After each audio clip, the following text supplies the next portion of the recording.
Selamat datang kembali di Eksekusi di Room. Di pertemuan kali ini kita akan membuat game seperti ini, Apple Catcher ya. Jadi kita menggerakkan sebuah ember di bawah layar ini menggunakan arrow keys untuk menangkap apel-apel yang jatuh secara random. Terus di sini ada score counter dan ketika miss kita akan game over.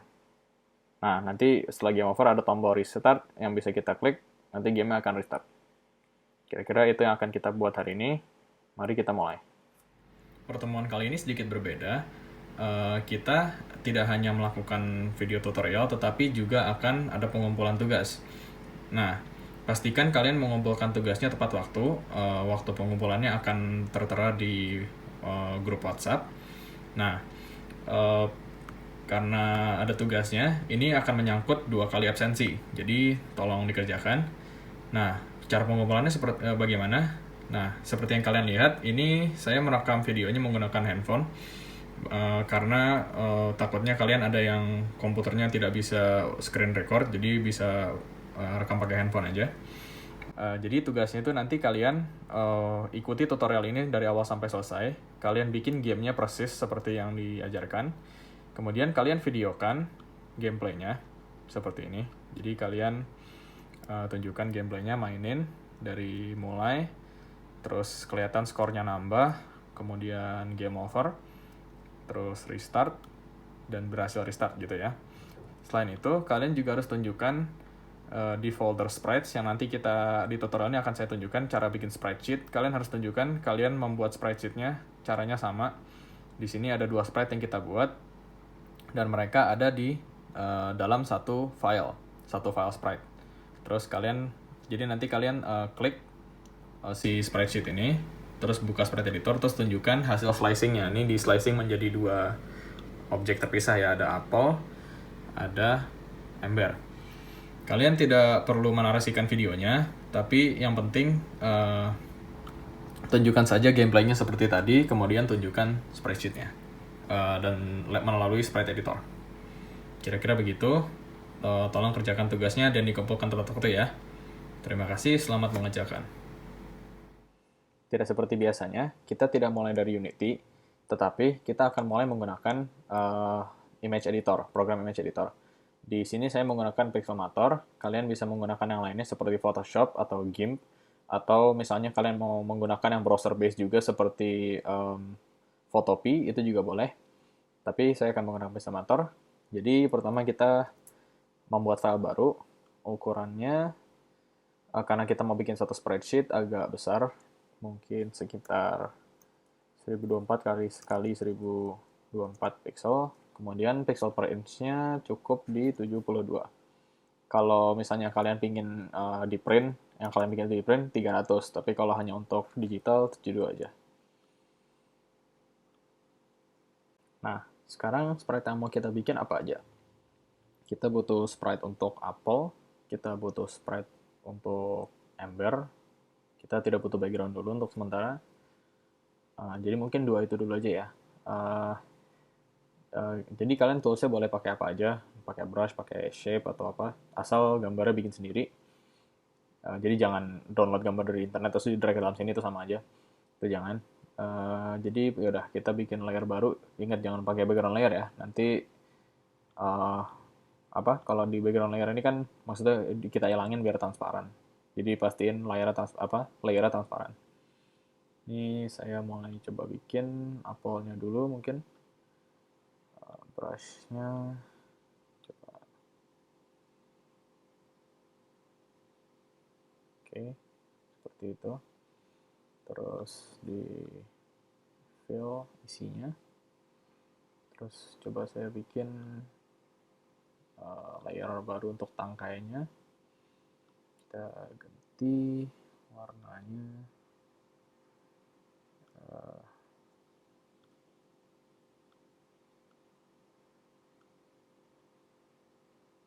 Kita bikin seperti ini ya. Ini saya bikin layer ini di belakang layer yang merah tadi, jadi dia muncul di belakangnya. Tangkainya ini nggak kecoret-coret sih apel merahnya, karena tangkai ini technically di belakangnya. Gitu.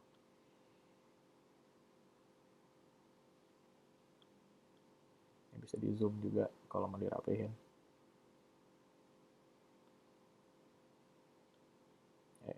Atau kalau mau dihapus sedikit juga bisa. Oke, seperti itu. Kemudian dua layer ini kan ini satu objek, saya gabung aja. Ini bisa di merge layernya. Kalian cari aja toolnya sendiri, pasti ada untuk menggabungkan layer. Ini kita geser. Kemudian saya bikin layer baru lagi. Akan membuat embernya. Untuk embernya mungkin saya pakai shaping tool aja kali ya. Color. Saya coba bikin seperti ini. Oke, terus kalau shape di sini tidak perlu layer, dia jadi layer sendiri otomatis ya. Loncat, sorry. Bentar. Nah, coba kalau saya bikin ini atasnya ya, mungkin maksudnya, terus pakai shape lagi, pakai rectangle, mungkin warnanya agak abu-abu mungkin ya.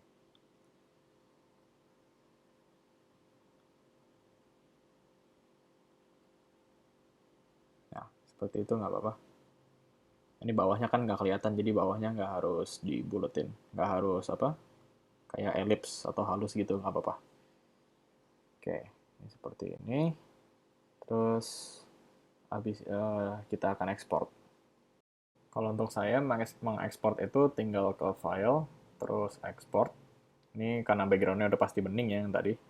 Saya bisa ekspor, kalau inget kalau misalnya pengen ini transparan, jangan pakai JPEG. Kalau bisa pakai PNG. Ada yang lain-lain juga beberapa bisa, tapi saya biasanya pakai PNG kalau untuk ekspor. Tergantung program kalian, menunya mungkin berbeda, tapi hampir selalu ada pilihan untuk ekspor ke PNG. Jadi kayak kalian ekspornya ke PNG aja untuk memastikan bahwa backgroundnya transparan. Ini kita ekspor. Next, kasih nama aja sprite sheet. Oke, ekspor. Nah, nanti dia, kalau kita lihat dia transparan backgroundnya ya. Nah, kalau udah kayak gini berarti udah siap dimasukin ke Unity. Kita berarti sekarang akan masuk ke Unity ya. Nanti cara mengimportnya saya kasih tahu. Nah, ini di Unity Hub sebelum kita masuk ke dalam projectnya. Ini kita bikin project baru dulu berarti ya. Kita pilih yang 2D. Terus kita kasih nama aja Apple Catching. Kita kasih namanya itunya kayak catching. Location-nya terserah kalian mau save di mana. Jangan lupa ya, jadi kapan-kapan kalau mau dicari lagi kalian bisa cari path filenya di mana. Jadi ingat 2D, kita kasih nama, terus udah langsung itu, abis itu langsung create aja. Sekarang sudah di Unity, pertama kita bisa ganti dulu nama scene-nya, jadi main. Terus bisa saya kasih underscore di depan foldernya biar dia paling atas. Kemudian kita bisa bikin folder lagi, kita right click, assets, create, folder, kita kasih nama sprites, terus sprite sheet yang tadi kita bikin ini, kita bisa klik drag dia ke dalam folder sprites, dan otomatis dia akan ke import ke Unity ya, dia ada di sini sekarang. Nah, berikutnya yang akan kita lakukan adalah kita akan melakukan slicing terhadap sprite sheet ini, biar individual sprite ini bisa kita gunakan secara tersendiri. Caranya adalah dengan pertama kita set dulu dari sini sprite mode, ini dari single kita ganti menjadi multiple. Kemudian kita klik apply. Setelah itu kita klik di sini sprite editor. Nah, akan terbuka window sprite editor. Di sini kita bisa secara manual slicing sprite-nya, atau kita juga bisa, ini saya hapus dulu coba. Kita juga bisa automatic slicing. Jadi di sini menu slice, kita pilih yang automatic, terus pivot. Di sini pivot itu adalah nanti kalau setelah di slicing, titik tengah dari masing-masing objek itu di mana. Kita bisa tentukan. Misalnya saya pilih yang center, berarti untuk ember ini kira-kira pivotnya akan ada di sini, di tengah gambar objeknya. Kalau saya pilih yang misalnya bottom left, maka pivotnya akan ada di pojok kiri bawah, di sini. Gitu. Untuk tujuan kita ya hari ini, kita akan memilih yang on center. Kemudian automatic, ini biarin aja metodenya. Ini delete existing itu karena kalau misalnya saya udah slicing di sini sendiri, terus saya pilih ini, yang ini akan hilang. Tapi kan ini kan kita mau otomatis aja, jadi nggak apa-apa kita set yang delete existing. Oke, karena udah begitu, kita klik slice. Maka yang tadi hilang, terus kita bisa lihat dia sudah men-slice dua sprite ini, dan dua-duanya pivotnya yang ini, lingkaran biru ini, ada di tengah. Berarti udah benar ya. Karena udah benar, kita bisa klik apply. Klik apply, sprite sheet editornya bisa kita tutup. Di sini kita lihat sekarang ada panahnya, di sini tadi nggak ada ya. Kita buka panahnya, maka sprite-nya sudah terpisah menjadi sprite masing-masing. Karena sudah selesai slicing, sekarang bisa kita gunakan sprite-nya. Jadi kita pertama masukkan dulu aja yang ember ya. Kita drag ke dalam hierarchy, dia akan muncul. Kita lihat dari game view, ini agak besar ya. Coba kita sesuaikan ukurannya. Mungkin sekitar setengah cukup kali ya, setengah ukurannya. Kemudian ini sprite kan, ini kita rename aja dia jadi sprite aja. Terus kita bikin objek baru, create empty. Kita kasih nama ini player. Lalu kita drag sprite-nya ke dalam player. Biar yang skalanya berubah adalah sprite-nya aja, player-nya skalanya 1. Jadi kalau kita taruh script di sini nggak kepengaruh sama scale yang barusan kita atur tadi. Terus karena warnanya udah kita bikin tadi di image editor, di sini nggak usah kita ganti lagi.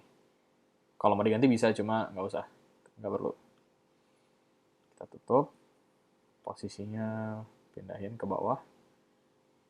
Oke, kira-kira segitu. Kemudian posisi player berarti udah benar sekarang ya.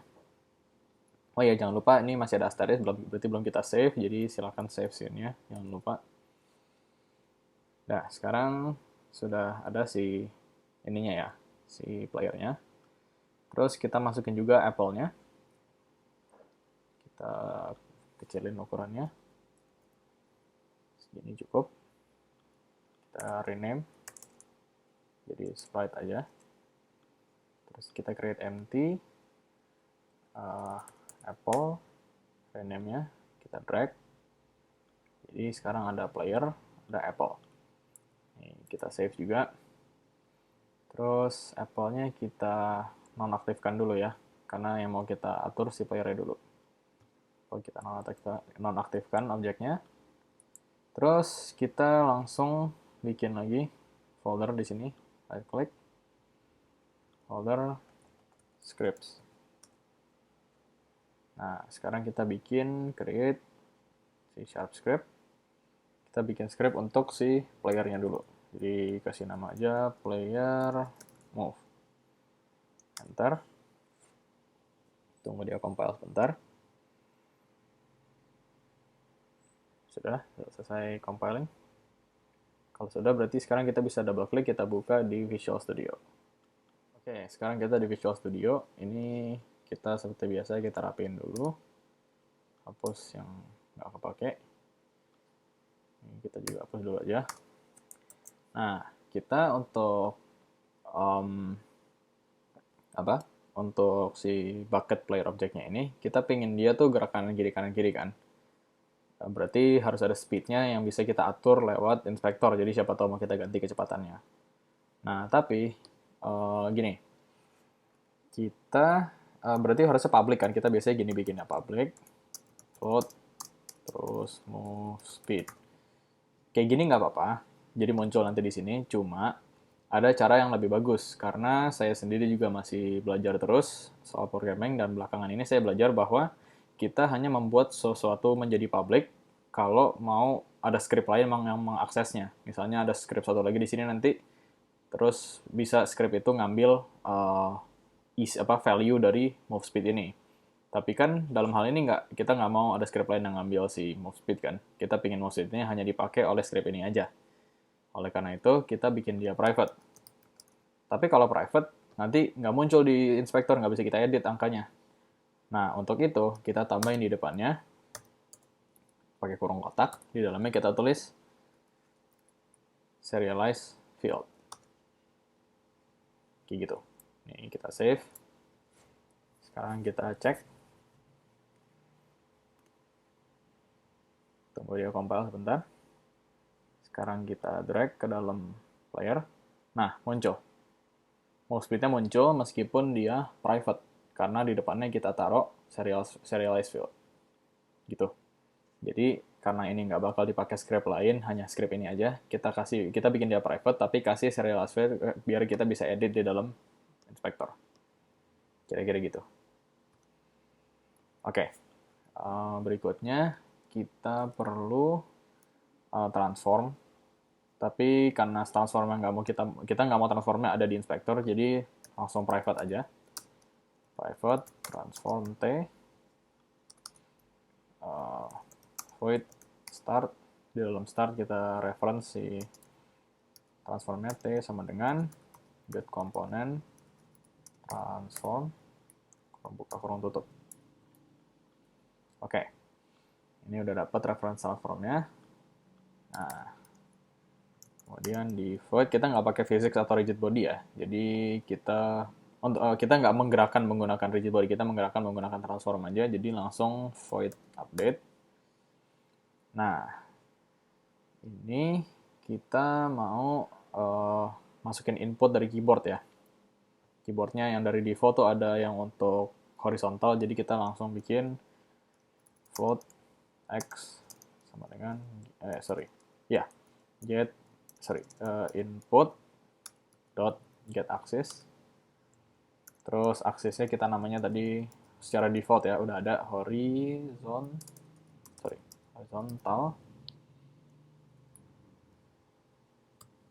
Jadi nanti dia inputnya tuh dari min 1 sampai 1 atau 0 kalau dilepas.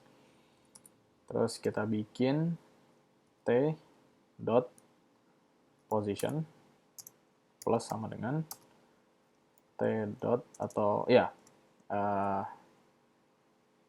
gini aja, vector 3 dot right dikali x dikali move speed dikali time dot delta time. Apa artinya ini? Artinya kita ingin mengubah state transform dot position. Positionnya mau kita ubah, terus plus sama dengan berarti kita akan mengambil posisi yang sudah ada lalu ditambahkan dengan sekian. Kalau kita tulis sama dengan doang, nanti kaku dia teleport kayak langsung ke posisi yang kita sebut di sini, langsung tek tek tek patah gitu. Kita maunya dia gerak set geser gitu, maka ambil posisi yang sekarang ditambahkan dengan yang akan kita tulis di sini. Yang kita tulis adalah apa? Vector 3 dot right, kanan. Enggak, vector 3 dot right itu kanan kan berarti kan right. Tapi karena di sini kita kali x, dan x secara input tuh angkanya tuh bisa dari min 1 sampai 1 atau 0 kalau kita lepas. Berarti kalau kita pencet misalnya left arrow, maka si x ini value-nya akan min 1. Oleh karena itu, meskipun kita tulis right, dia akan bergerak ke kiri. Itu karena right-nya jadi kebalik. Terus kita kali move speed. Terus karena dia pakai update, kita harus menggunakan time.delta_time biar nggak tergantung sama frame rate. Karena kalau frame rate-nya naik turun, nanti kecepatan geraknya bakal naik turun juga. Ini time.delta_time ini untuk menstabilkan gerakannya biar nggak dipengaruhi oleh frame rate. Kira-kira begitu. Ini udah kita save. Sekarang tunggu compile. Oke, kita cek sekarang move speed-nya, masukin coba 3. Oke, kita play. Oke, nah ini gerak nih. Dia gerakannya gini, frame rate agak patah-patah, tapi gerakannya nggak tambah kenceng, nggak tambah lambat, karena tadi kita kasih time.delta_time. Gitu. Coba sekarang kita ganti move speed-nya jadi 5. Lebih cepat tuh. Lebih cepat tapi nggak nambah, nggak berkurang kecepatannya meskipun frame rate-nya agak rendah nih. Ini mohon maaf, frame rate patah-patah komputer sudah cukup berumur. Tapi baiklah, ini kecepatannya udah sesuai ya, jadi kita ganti aja dari jadi 5. Karena ingat kalau kita misalnya mengubah sebuah value selama gamenya lagi running, nih misalnya nih 5 nih saya ganti mau jadi 10 gitu, ini jadi geraknya jadi kenceng banget kan 10. Tapi begitu saya stop gameplaynya, mouse speednya akan kembali ke 5, karena hal-hal yang kita ubah saat running itu nggak ke save. Jadi jangan lupa kalian masukin berapa, atau ada cara lain. Misalnya saya bikin sambil running nih gamenya, saya ganti mouse speednya jadi 10, terus saya pingin 10 lagi nanti habis di stop. Jadi kalian bisa klik yang 3 titik di sini, terus pilih yang copy komponen, terus kita stop, dia kembali ke 5 kan. Kita klik lagi yang 3 titik tadi, kemudian pilih paste komponen values, 10-nya kembali. Kira-kira gitu. Tapi untuk hal ini kita nggak pengen 10, kita pengen 5, jadi kita balikin 5 aja. Oke, jangan lupa save scene-nya. Karena playernya sudah bisa digerakkan, berarti movement-nya sudah benar. Tetapi lihat kalau kita terusin ini, dia bisa keluar dari layarnya ya. Itu kita nggak mau kan, dia sampai hilang nanti nggak kelihatan. Berarti harus kita kasih limit, kita batasin seberapa jauh dia bisa jalan. Nah, kita berarti harus kembali ke code-nya. Kita bikin lagi nih di bawahnya. Kita bikin serialize field, private, float, xmin. Kemudian bikin lagi serialize field, private, float, x, max. Oke. Ini untuk batas minimumnya di sumbu X, ini batas maksimumnya di sumbu X. Jadi kita bisa bikin di bawah sini if t.position.x lebih dari kurang dari xmin, maka t.position sama dengan new vector 3, new vector 3, ininya posisi x-nya xmin, y-nya kita biarin berarti t.position.y, terus z-nya kita nggak mau berubah karena dia game 2D ya, kita nolin z-nya gitu. Terus kita bikin satu lagi, t.position.x lebih dari xmax, t.position, maka kita bikin jadi xmax gitu. Oke, ini harusnya benar ya, coba kita cek. Tunggu compile sebentar.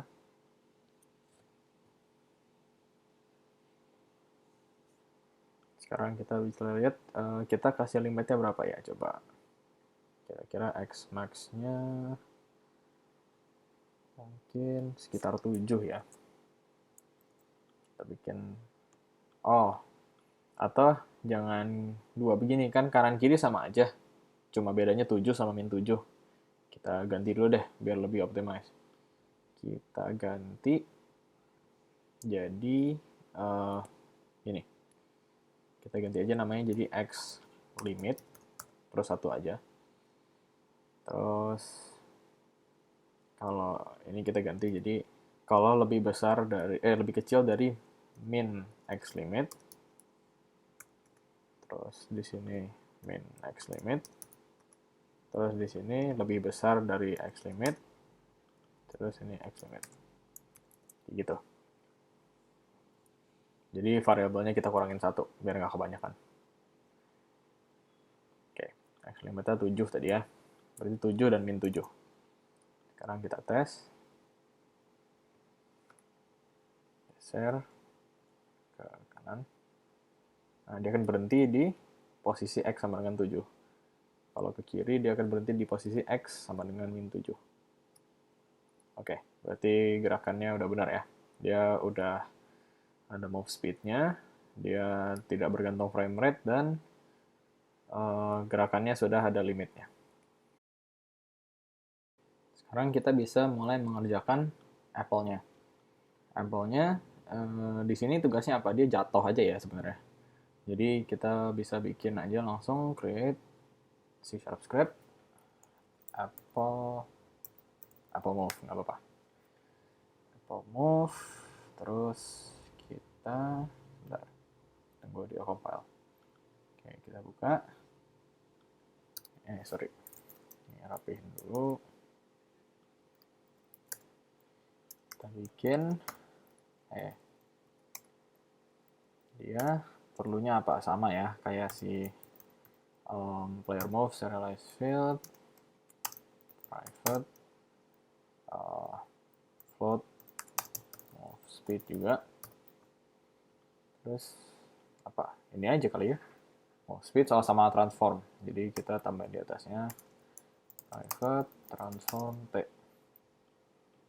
terus void start t sama dengan get component transform void update t dot position. Kita pengen dia jatuh kan, jadi daripada kita panjang, dia kan gerakannya cuma pasti ke bawah doang, jadi kita bikin aja langsung min sama dengan yang tadi kan, ini kan tadi plus sama dengan, ini min sama dengan vector 3 dot up, tapi karena ini min dia pasti ke bawah jadinya, dikali move speed dikali time dot delta time. Oke, kita set kayak gini. Sekarang kita lihat lagi apple-nya.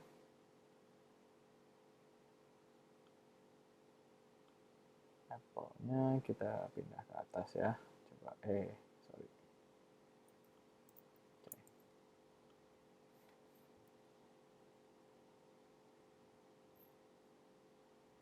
Oh iya, sorry, belum ditempel scriptnya, kebiasaan. Tempel dulu dong apple move-nya. Move speed-nya coba 3 deh. Oke, kita play. Oke, apple-nya jatuh ya. Tapi kalau kena tembus, masih tembus. Karena memang apa namanya? Belum ada collider. Jadi kita ya terus sama sprite-nya Apple tadi di belakangnya ya. Kita bikin dia di depan deh. Jadi kita bikin order and layer-nya 1. Biar dia kalau apa? Dia ada di depan bucket-nya. Coba kita lihat lagi. Dia jatuh, dia di depan. Oke, bagus. Nah, sekarang kita pingin dia kalau kena tuh hilang gitu kan, kayak keambil sama embernya. Scriptnya bisa kita tempel di Apple, tapi karena Apple yang bakal ada banyak, mendingan kita tempel scriptnya di bucketnya aja. Jadi kita bikin baru C# script layer catch. Layer catch ya. Dua klik. Rapiin lagi. Kita perlu collider dulu nih. Kita ini kosongin dulu aja nggak apa-apa. Kita coba kembali ke editor. Kita coba kita lihat dulu si apple-nya. Kita kasih box collider 2D. Ini kalau kalian mau bisa kalian taruh urutannya di atasnya nih. Taruh di atasnya si Apple Move biar dia lebih di atas. Bisa kayak gitu. Ini collidernya kita ini agak offset ya. Kita atur offset. Ukurannya udah bener, tapi offsetnya kita geser agak ke bawah dikit. Oke, segini nggak apa-apa. Terus kayaknya udah bener ininya.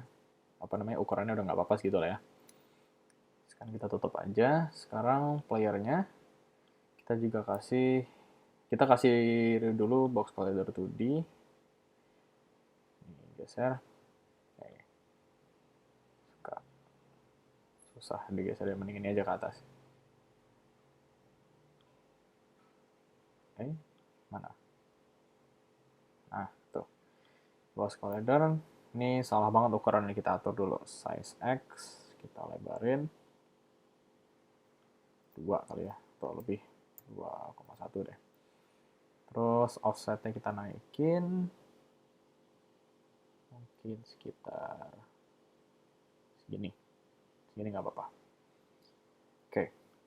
Udah, dia udah ada collider, tapi kita butuh rigid body di salah satu objeknya, antara di player atau di Apple-nya. Karena kalau nggak ada rigid body, nggak kebaca nanti.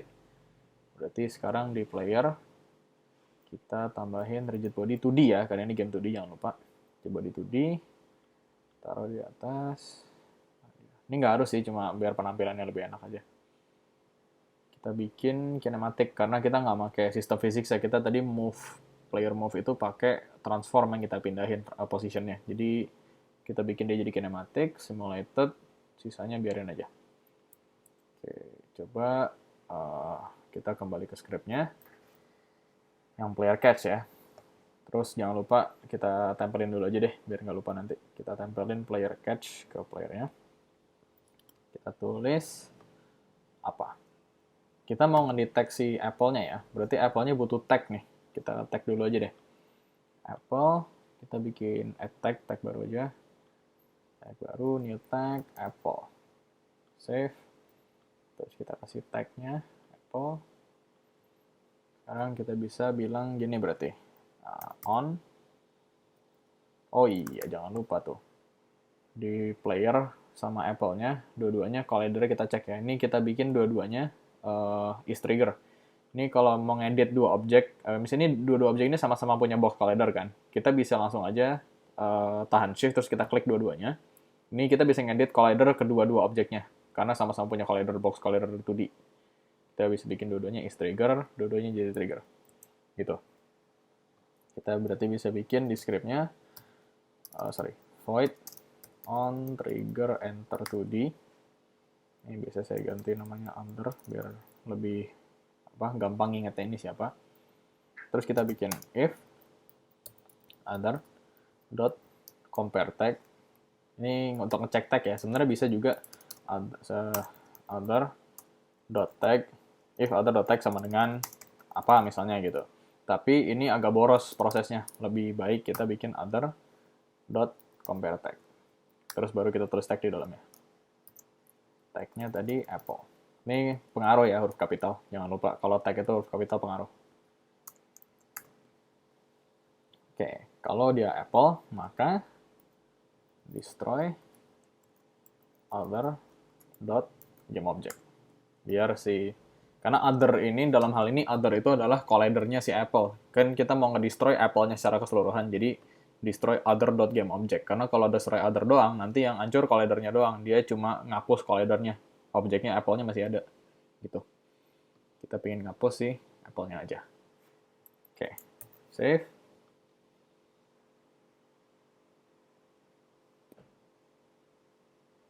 Sekarang kita play.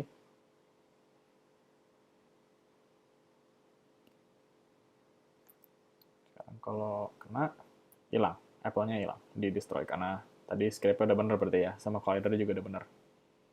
Kalau gitu, berarti sekarang kita bisa mulai nge-spawn Apple-nya dari atas layar ya. Untuk itu kita perlu bikin objek baru. Kita bikin create empty. Kita kasih nama dropper. Terus ini kita reset dulu transformnya, biar dia posisi 000. Nah ini kita kira-kira nih, Apple-nya biar dia datangnya dari luar layar tuh tingginya perlu seberapa? Coba, mungkin sekitar 6 kali ya, ini dibuletin aja 6. Nggak kelihatan kan? Berarti kita butuh tingginya 6. Nah, Apple-nya ini kan bakal kita munculin banyak, jadi kita bikin dia prefab dulu aja. Jadi kita nolin. Terus kita di assets bikin lagi folder prefabs. Drag si Apple-nya ke dalam situ. Terus yang di hierarki kita hapus. Nah, sekarang droppernya kita bikin Y-nya sama dengan 6. Biar posisinya tadi. Terus kita pingin si droppernya ini dia pindah-pindah ke sini, terus ngedrop ke sini, terus ngedrop ke sini, ngedrop, tapi random. Kita pingin dia random ngedropin Apple-nya. Nah, berarti kita bikin script lagi nih. Scripts, create, C#, apa? Apple dropper.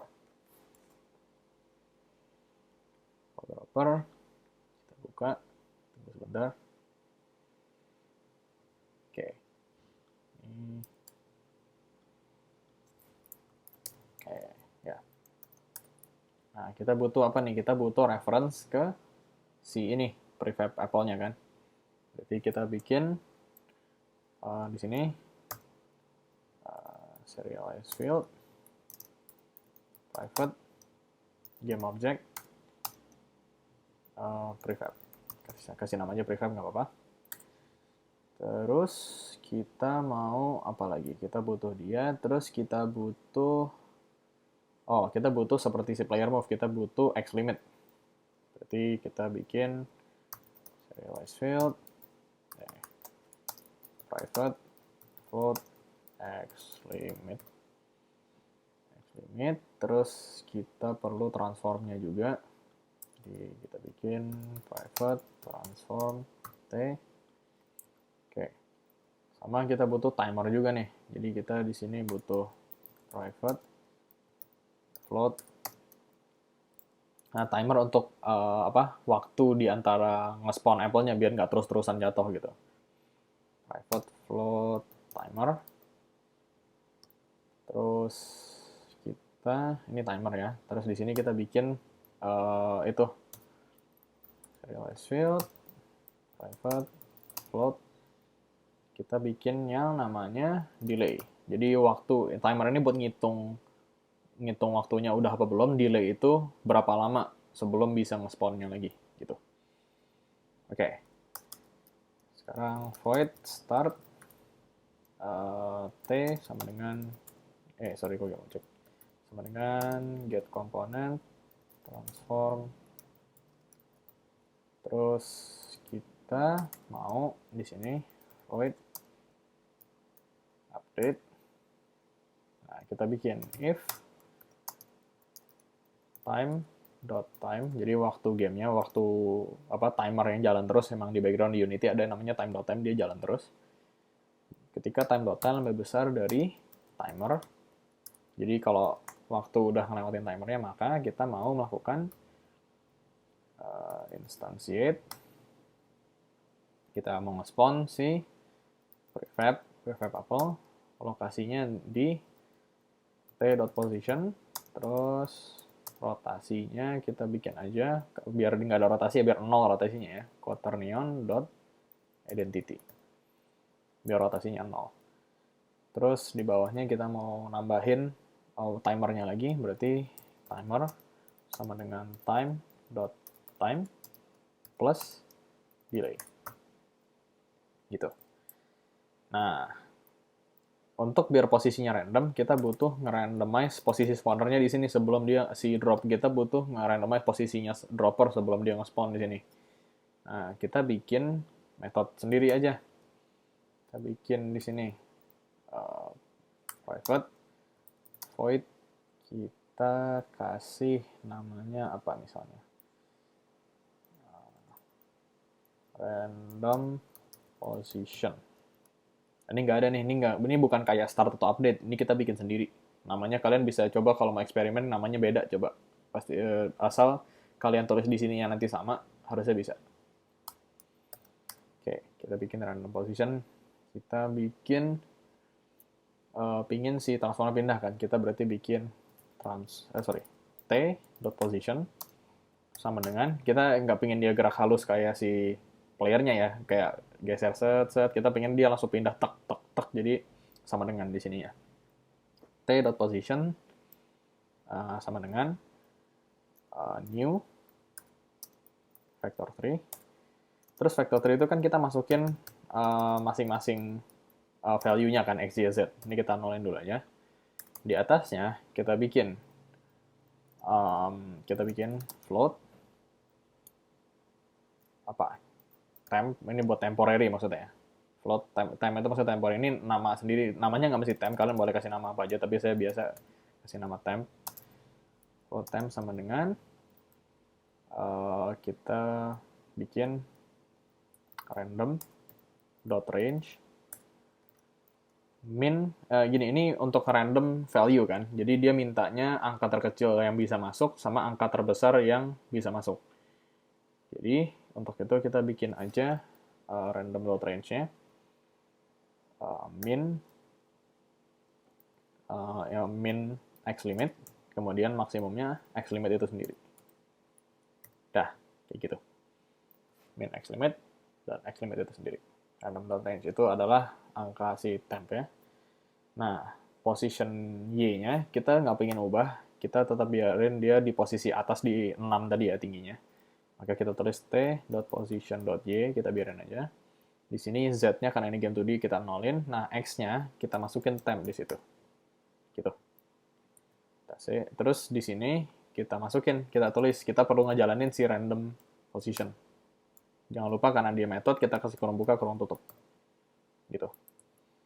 Ada method kalau kalian bikin misalnya bukan void di sini, misalnya ini private int atau di sini private float atau di sini apalah. Terus di bawahnya nanti ada return gitu. Itu berarti kalian harus ngisi dalam kurungnya ini ada biasanya ada inputnya. Nggak selalu, tapi biasanya ada inputnya. Gitu. Misalnya nanti di sini bikin int x, int y gitu misalnya. Nanti di sini masukin 1 dan 2 gitu, kayak gitu. Tapi dalam hal ini nggak kita pakai. Itu untuk lain kali aja.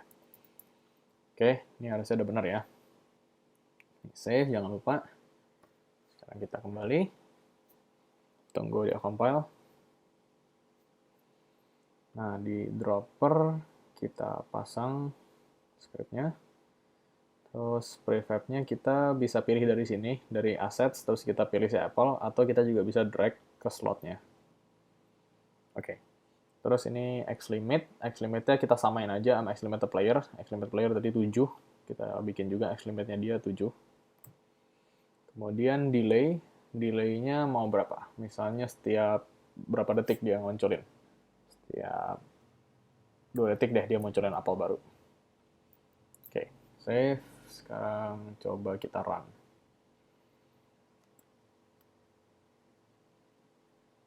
Kita run. Kita tangkap. Tuh muncul lagi. Terus dia posisi random pindah-pindah. Ini kebetulan dia randomize di jaraknya pendek-pendek gitu di situ-situ. Nah, ini geser lagi. Geser atau di situ. Geser atau di sana. Gitu. Ini udah jalan kan, berarti semua udah aman nih. Tapi kalau kalian perhatiin nih, saya ada miss beberapa apelnya kan. Kalau kita keluar dari game view ke scene view, apel-apel yang kita miss ini nggak pernah hilang. Dia jalan terus nih. Terus lama-lama hierarkinya penuh nih, tambah lama tambah berat gamenya, tambah nge-lag nih. Ini nggak baik. Nah, kita harus kasih semacam pembatas biar apel yang kita miss itu dihapus. Jadi sekarang kita harus mulai bikin itu. Untuk barrier-nya, kita bikin objek baru lagi, empty. Terus kita kasih apa misalnya? Ya, remover deh. Remover. Kita reset transformnya biar dia ke tengah lagi. Terus kita mau masukin collider, box collider 2D. Ini lebar, kita bikin dia selebar layarnya ya. Ini selebar layarnya. Lebih lebar dikit mungkin atau pas aja lah kan Apple-nya nggak mungkin lebih dari layarnya. Ini berarti 16. Tebalnya nggak usah diganti, biarin aja segitu. Terus tinggal kita geser aja ke bawah nih. Biar kalau Apple-nya udah keluar layar, dia nanti kehapus sama si remover ini. Oke. Terus kita bikin juga script baru, create C# script Apple remover. Oke. Double click. Nah, ini isinya bakal mirip banget sama catch. Yang catch apelnya sama-sama ngapus kan. Jadi untuk sementara kita sebenarnya bisa copy paste dulu, tapi nanti kita bedain isinya. Tapi untuk sementara kita copy paste dulu aja. Sebenarnya ada cara yang lebih bagus dari ini, cuma untuk sementara nggak apa-apa. Kita bikin gini dulu aja. Ini sama isinya, nanti ada yang kita bedain.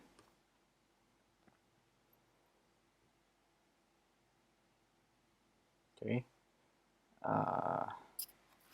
Ini udah kita compile. Sekarang si removernya, oh ya jangan lupa ya, trigger. Bikin dia trigger.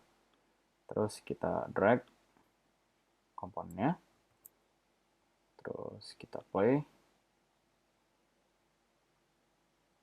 Sekarang kita lihat Apple-nya akan nggak hilang tuh. Ayo, kenapa nih?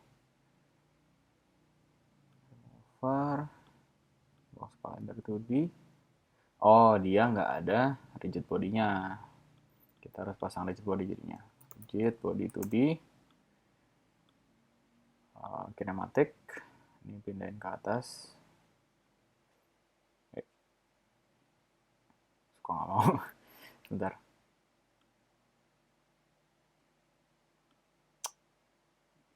Nah, oke. Kita coba lagi ya.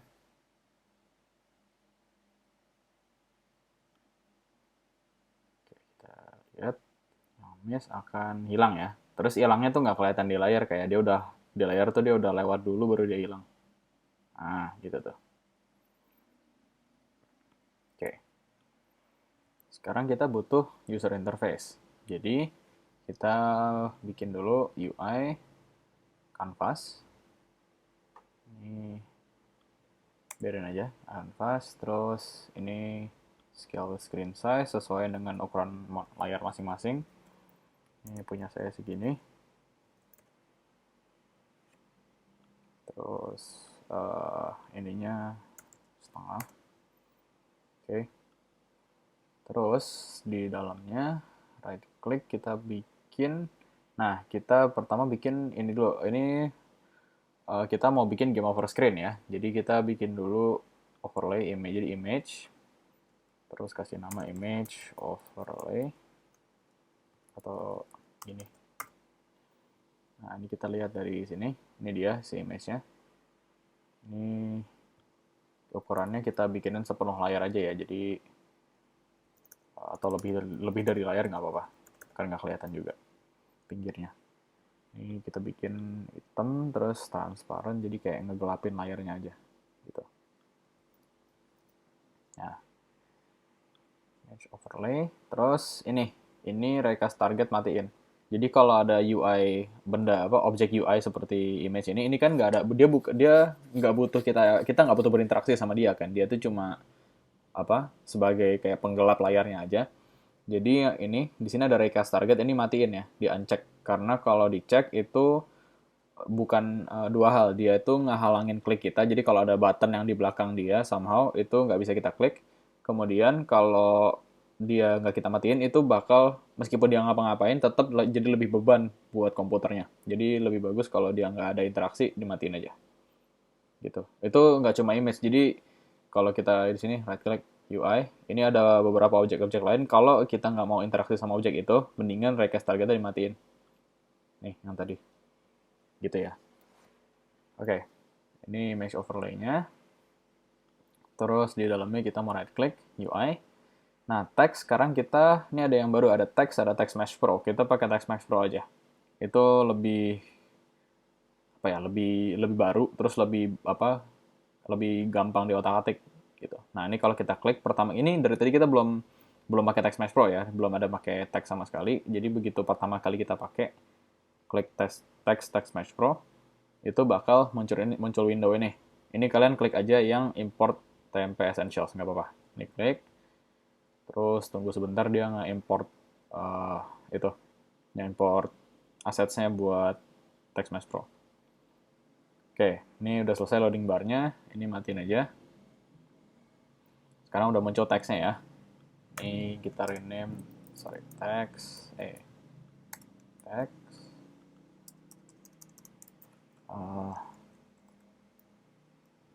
game atau text loose gitu aja, terus tulisannya di sini baru game over. Ini text box-nya kita besarin, terus kita bikin center dianya. Nah, ini fontnya bisa kita besarin juga ya. Ini kalau besarin teks lewat font, jangan lewat scale ya. Kita bikin segini cukup ah. Terus ini bisa dibikin kalau mau dibikin bold, italic, underline, strike through. Gitu. Ini warna juga bisa diganti. Ganti warna apa ya. Ya, gini aja. Ini posisi naikin sedikit deh. Nah, terus right click lagi di image overlay. UI, button yang Text Mesh Pro, biar teks di dalam buttonnya itu pakai Text Mesh Pro juga. Button, apa? Restart. Terus teksnya kita buka, ganti tulisannya jadi restart. Buttonnya kita gedein.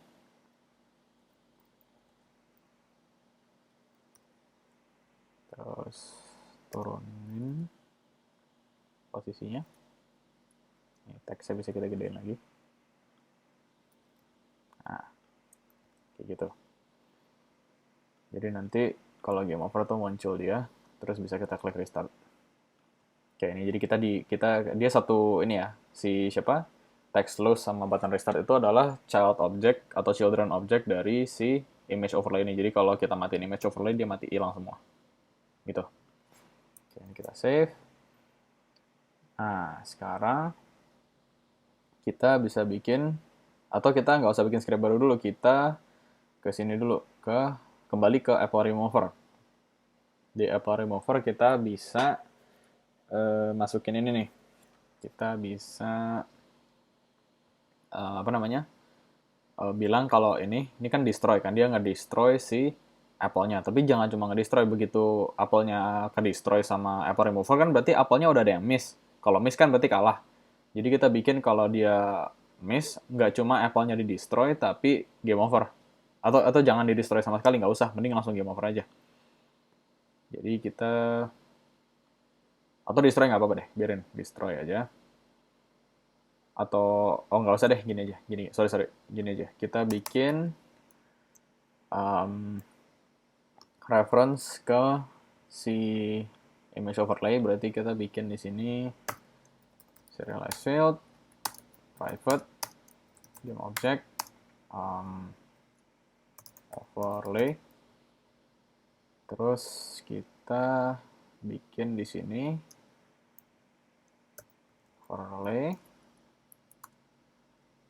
dot set active true, biar dia muncul. Terus kita bikin time dot time scale sama dengan 0 biar waktunya berhenti, gamenya berhenti lah, ke pause gitu. Time dot time scale sama dengan 0, overlay set active true. Oke, kita coba deh. Udah compile. Nah, jangan lupa nih, di removernya kita nge-reference overlay. Jadi mana overlaynya? Di sini, klik, drag ke situ. Ya, kita tes. Ini yang pertama kita tangkap dulu. Terus ini ada yang miss, game over. Gamenya ke pause. Kita bisa klik buttonnya, tapi belum ke restart karena belum kita program si button ini. Sekarang biar restart buttonnya berfungsi, kita bikin lagi script, create, C# script, kita tulis,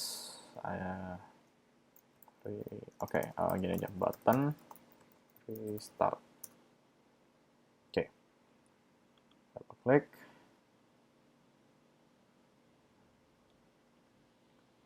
Nah, post. Nah, kita mau dia nge-restart gamenya, berarti kita mau nge-reload scene kan. Berarti sebenarnya nggak mesti reload scene, ada cara lain untuk nge-reset levelnya tanpa reload scene. Tapi biar lebih sederhana, kita bikin reload scene aja. Using Unity Engine dot scene management. Oke. Terus kita bikin di sini public, karena kita mau si function ini bisa diakses lewat dari luar, karena nanti ini nih si canvas, image overlay, button. Nah, di sini kita bisa masukin dari sini, ini harus public kalau mau kayak gitu. Kita berarti bikin public void, kita kasih nama apa misalnya, restart gitu aja, void restart. Terus yang kita lakukan di dalamnya adalah sebelum kita bikin scene manager yang reset, kita jangan lupa nih tadi di remover timescale kita set ke 0. Nanti kalau kita reset level tapi timescale-nya nggak kita ganti, begitu game ke restart tuh waktu timescale tetap 0. Game-nya nggak jalan nanti, apelnya nggak ada yang jatuh. Jadi jangan lupa pertama kita bikin dulu time scale sama dengan 1 F. Karena dia float ya, dia nerimanya float, jadi kasih F. Kalau 0 nggak pakai F nggak apa-apa. Kalau dia bukan 0, kalau dia float dan bukan 0, kasih F belakangnya. Kalau dia 0 nggak apa-apa. Gitu. Time.timescale sama dengan 1F. Kemudian kita mau ngereset scene, berarti scene manager dot load scene. Terus kita kasih scene index-nya, karena cuma satu scene pasti index-nya 0. Jadi kita masukin aja angkanya 0 di situ. Oke, ini kita save. Terus tunggu sebentar. Nah, kita bisa di button restart ini kita pasangnya di dia sendiri aja langsung. Kita pasang script-nya mana tadi? Si button restart kita pasang di dia sendiri. Di situ ya. Kita pencet di sini di bagian buttonnya, tambahin. Terus kita drag dia sendiri ke dalam slotnya. Di tab di drop down menu ini kita pilih function button restart, pilih yang restart. Tulisannya apa? Metode yang restart tadi yang kita bikin. Nah, save. Kalau di play harusnya udah bisa nih. Jatuh, ambil. Tuh ada yang nggak dapet. Game over. Kita ini apelnya berhenti, kita restart. Nah, udah bisa. Tombol restart udah berfungsi sekarang.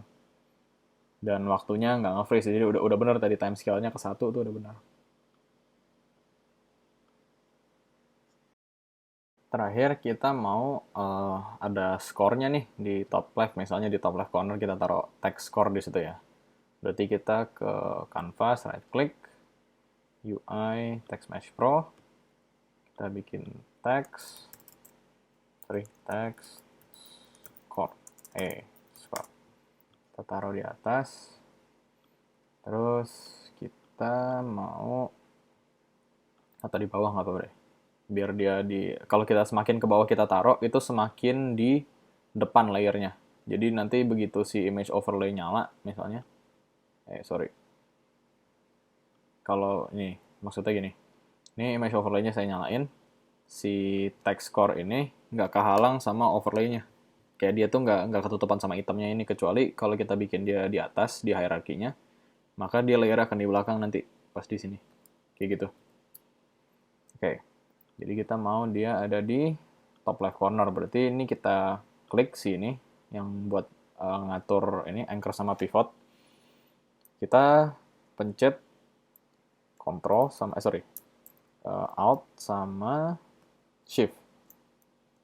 Nih kalau alt itu kita bisa gini. Jadi kita pengen dia langsung ke pojok kiri atas kan. Dengan kita ini di sini ada tulisannya di sini. Kalau shift itu untuk ngeset pivot. Ini untuk ngeset, alt itu untuk ngeset position. Jadi kalau kita klik kita tahan dua-duanya, kita tahan shift, itu akan seperti ini kalau tahan shift. Kalau tahan alt akan seperti ini. Kalau kita tahan dua-duanya, terus kita klik top left, maka dia akan langsung otomatis ke top left. Gitu. Nah, karena dia udah bener di situ, kita tinggal sesuaiin aja nih ininya. Kita bikin dia, ini alignment-nya udah bener, udah sesuai ya, dia di pojok kiri atas banget tuh. Terus mungkin mau kita geser sedikit deh. Ini kita majuin mungkin segitulah. Kita ke kananin segitu. Terus teksnya nanti kita pingin tampilannya tuh misalnya begini. Score apa? Score titik 2 berapa gitu. Ini kita set dulu 0. Oke, text score udah ada. Terus ini kita disable lagi image overlay. Sekarang kita bikin script satu lagi, create C# script, kita kasih nama text score. Nah, udah ya, kita bikin script text score, nih tunggu compiling. Nah, masalahnya gini, sekarang kita script udah banyak nih, udah ada beberapa, takutnya kalau kapan-kapan kalau mau balik ke project ini ntar pusing nih, banyak banget scriptnya. Jadi kita rapiin dulu di dalam folder scripts, kita right click, create folder. Ini pertama misalnya buat Apple aja, jadi kita yang depannya Apple semua nih kita gabung nih yang Apple semua. Terus sebelum kita masukin duplicate aja nih, kita bisa daripada kita right click no folder lagi, kita bisa langsung Command D kalau di Mac, kalau di Windows Control D itu ngeduplicate foldernya. Kan folder masih kosong jadi nggak apa-apa, tinggal ganti namanya. Ini yang tadi Apple, yang berikutnya player, kita duplicate lagi, yang berikutnya other. Karena si text cuma ada satu, yang button cuma ada satu, ini buat other aja. Atau kalau mau lebih spesifik, user interface. Nah, kayak gitu. Ini Apple semua masuk. Terus player. Agak dia kalau script tuh kalau dimasukkan ke folder dia akan compiling lagi. Jadi ini agak dia nunggu apa ada kayak jeda-jedanya gitu gara-gara dia compiling ulang kalau dia dimasukin ke pindah folder. Oke, player udah. Compiling lagi. Sebentar. Terakhir yang button restart sama text score masuk ke user interface. Oke.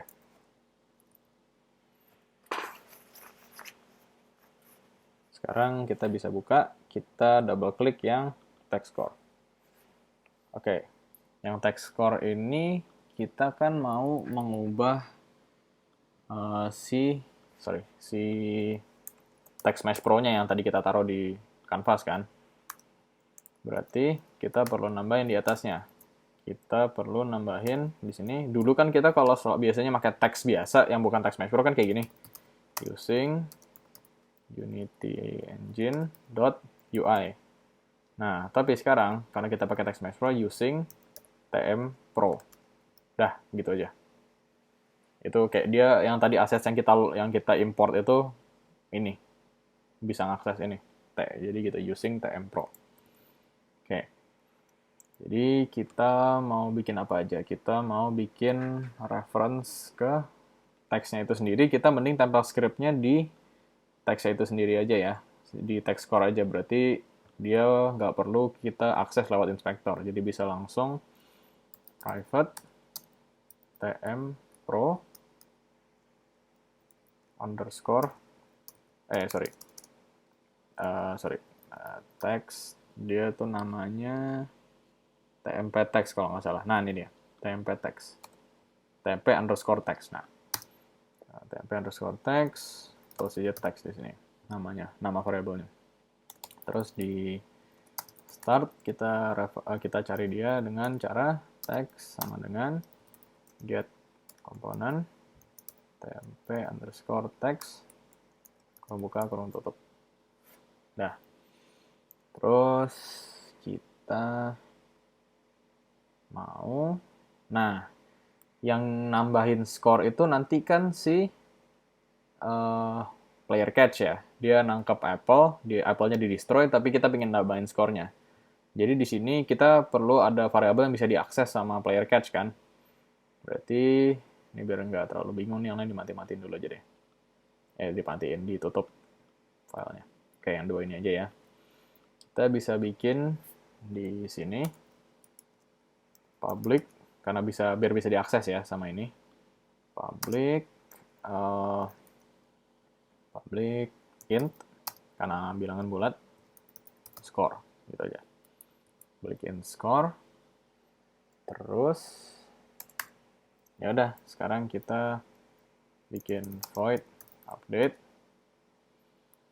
Nah, kita kan pengen dia skornya berubah tiap kali dapat apel baru. Atau berarti jangan diupdate, kita bikin apa namanya? Atau berarti kalau gini nggak usah public ya, mending si metodenya aja yang public. Berarti kita bikin private int score. Nah, berarti kita bikin aja metode yang public. Jadi public void add score. Gitu misalnya. Add score. Terus kita mau di dalamnya score di increment atau ditambah 1. Jadi bisa kayak gini nulisnya, score plus plus. Terus kita mau ubah teksnya, jadi kita bikin di sini teks, atau jangan, biar nggak bingung deh, jangan teks doang namanya, score teks, kayak gini ya. Terus di sini jangan lupa diganti score text. Nah, baru di sini kita bikin score text dot text. Nah, ini kalau tadi namanya text tuh text dot text tuh takutnya bingung. Jadi mending gini aja. Namanya jangan text doang. Score text dot text sama dengan tadi tulisannya kita bikin di sini score kapital semua titik 2 spasi baru angkanya. Jadi kita di sini bisa bikin score titik 2 spasi plus score. Kayak gitu. Nanti tampilannya kayak gini, tapi angkanya berubah sesuai jumlahnya si int score ini. Gitu. Oke. Kalau udah gitu, kita bisa ke player catch. Sebelum destroy, terserah. Bisa setelah atau sebelum. Ini saya bikin sebelumnya aja. Sebelum kita destroy apple-nya, kita mau bikin, atau kita butuh reference ke text score kan. Berarti kita harus bikin di atasnya sini player catch, kita bikin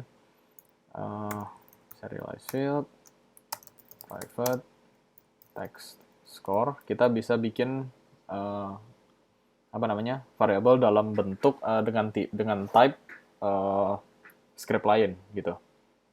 Text score kita bikin aja ts gitu ya.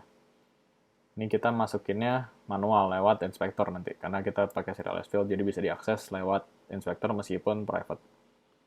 Berarti di sini kita bikin ts.addScore. Nah, dengan begini, dengan kita tulis begini, waktu si player catch ini dapat nyentuh apel, dia akan ngirim perintah ke text score untuk melakukan ini semua. Jadi skornya di increment, terus tulis skornya di sini, teksnya ditambahin, diganti. Terus setelah itu baru dia akan mendestroy apelnya. Gitu. Oke. Coba sekarang kita lihat, tadi text score udah kita pasang belum scriptnya? Belum ya. Tutup dulu. Kita pasang scriptnya text score di objeknya. Kemudian kita ke player. Nah, player catch butuh TS nih, butuh si scriptnya. Jadi kita drag text score ke sini, dia otomatis ngambil script yang dia butuhkan, si text score tadi. Oke. Sekarang berarti kita save. Kita play.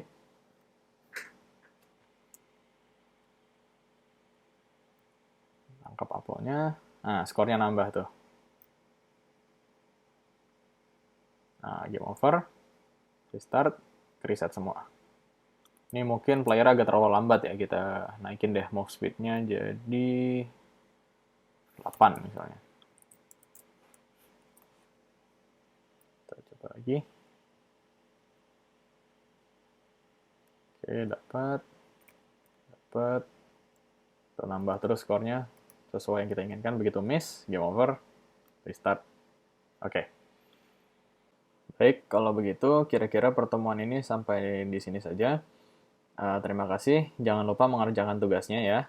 Dan kumpulkan tepat waktu. Kalau begitu, sampai bertemu di yang berikutnya. Terima kasih.